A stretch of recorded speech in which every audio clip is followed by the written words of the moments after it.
உலகத்திலேயே பல சைக்கோஸ் இப்போ வரைக்கும் நடமாடிட்டு தான் இருக்கிறாங்க. ஆனா நம்ம பார்க்க போற இந்த சைக்கோ இவங்க சைக்கோவா தான் இருந்தாங்களா அப்படிங்கிற ஒரு சந்தேகத்தை கொண்டு வரும். இப்போ வரைக்கும் இவரு சைக்கோவா இல்லையா அப்படிங்கிறது ஒரு பெரிய சந்தேகம். அவர் வேற யாரும் இல்ல, பெஞ்சமின் பிராங்க்லின்.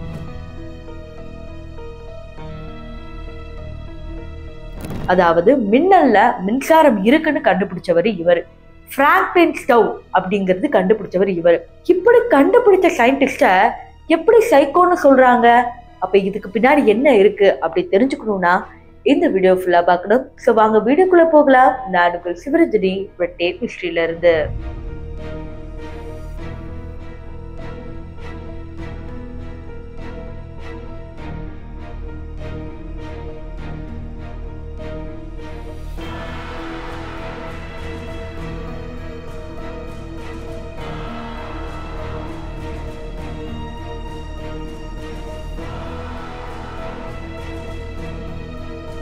பெஞ்சமின் பிராங்க்லின் பல கண்டுபிடிப்புகளை கண்டுபிடிச்சாரு. அரசியல்ல தன்னுடைய நிலைநாட்டுதலும் அங்க வச்சிருந்தாரு.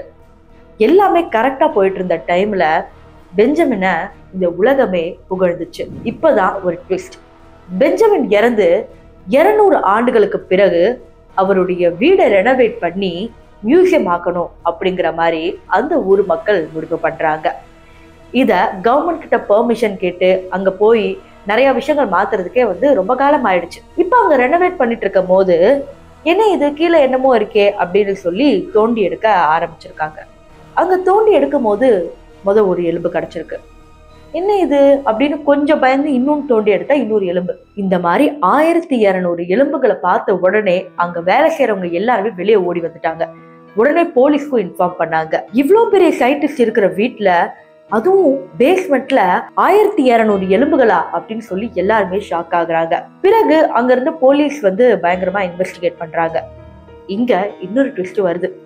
எலும்புகள் அப்படின்னு சொன்ன போனா பெஞ்சமின் வாழ்ந்ததுக்கு முன்னாடி உள்ள எலும்பு கூடுகளை அங்க இருக்கு. இன்னும் சொல்ல போனோம்னா அங்க இருக்கிற எலும்புகள் எதுவுமே பெரிய மனுஷங்களோட கிடையாது, எல்லாம் குழந்தைங்களோட எலும்பா இருக்கு. இதனால கேஸ் ரொம்ப சீரியஸா போயிட்டே இருக்கு. அதுக்குள்ள உலக மக்கள் எல்லாரும் என்ன சொல்றாங்கன்னா, இந்த பெஞ்சமின் பிராங்க்லினை என்னமோ நினைச்சோம், ஆனா இவன் ஒரு சரியான சைக்கோ, இவன் நிறைய கண்டுபிடிக்கும் போதே ஏதோ ஒண்ணு தப்பா இருக்குன்னு நான் அப்பவே உணர்ந்தேன் அப்படிங்கிற மாதிரி நிறைய மக்கள் பேச ஆரம்பிச்சிட்டாங்க. இப்ப பெஞ்சமின் பிராங்க்லினோட டைரி அது இதுன்னு எல்லாத்தையும் பிடிச்சு தேடுறாங்க. ஏதாவது ஒரு க்ளூ கிடைக்குமா, எதுக்காக இந்த எலும்பு கூடுகளை அவர் பேஸ்மெண்ட்ல வச்சிருக்காரு. இப்பதான் இன்னொரு ஸ்டோரி ஓப்பன் ஆகுது. பெஞ்சமின் பிராங்க்லினுக்கு வில்லியம் அப்படிங்கிற இன்னொரு ஃப்ரெண்ட் இருக்கார். இந்த ஃப்ரெண்ட் பாத்தீங்கன்னா இவருக்கு ரொம்ப வேண்டப்பட்டவர், எல்லா ஹெல்ப்பும் பண்ணி கொடுக்குறவரு. ஸோ இப்படிலாம் இருக்கும் போது பெஞ்சமினுக்கு தெரியாமலே சுடுகாட்டுல இருந்து தோண்டி எடுத்து பல பிணங்களை கொண்டு அனாட்டமி, அதாவது உடற்கூறாய்வு செஞ்சிருக்கிறாரு. இவருடைய ஆய்வுக்காக பெஞ்சமினோட வீட்டை பயன்படுத்தி இருக்கிறாங்க. இந்த மாதிரி சின்ன குழந்தைங்களோட உடலை தேடி எடுத்துட்டு இந்த மாதிரி உடற்கூறாய்வு செஞ்சிருக்கிறாங்க. இதெல்லாம் பார்க்கும்போது பயங்கரமான ஷாக்கா இருந்தாலும் இப்ப வரைக்கும் ஒரு சந்தேகம் என்ன எழுதுனா, பெஞ்சமினுக்கு தெரியாம எப்படி பேஸ்மெண்ட்ல இவ்வளவு எலும்பு கூடுகள் வந்துச்சு அப்படிங்கிறது யாராலையும் பதில் சொல்ல முடியல. ஒரு தரப்பு பெஞ்சமினுக்கு தெரியாம தான் அதெல்லாம் பண்ணிருக்கணும் அப்படின்னு சொன்னாலும், இன்னொரு தரப்பு இவங்க 2 பேரும் ரொம்ப நெருங்கிய நண்பர்கள். இவ்வளவு அரசியல் ஆளுமையில இருக்கும்போது கூட அவர் கூடவே இருந்தவர்.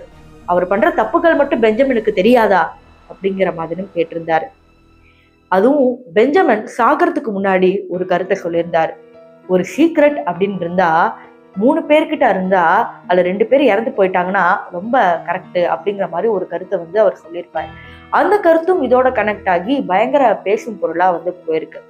அப்ப இவர் சொல்றதுக்கு பின்னாடி என்னமோ இருக்கு, இவரை வீடை இன்னும் ரெனோவேட் பண்ணணும், இன்னும் நிறைய விஷயங்கள் தேடி எடுத்தாதான் இன்னும் என்னென்ன இருக்குன்னு தெரியும் அப்படின்னு சொல்றதுக்கு முன்னாடியே கவர்மெண்ட் என்ன சொல்லிட்டாங்கன்னா, பெஞ்சமின் பிராங்க்லின் சைக்கோ இல்ல அப்படிங்கிற மாதிரியே சொல்லிட்டாங்க.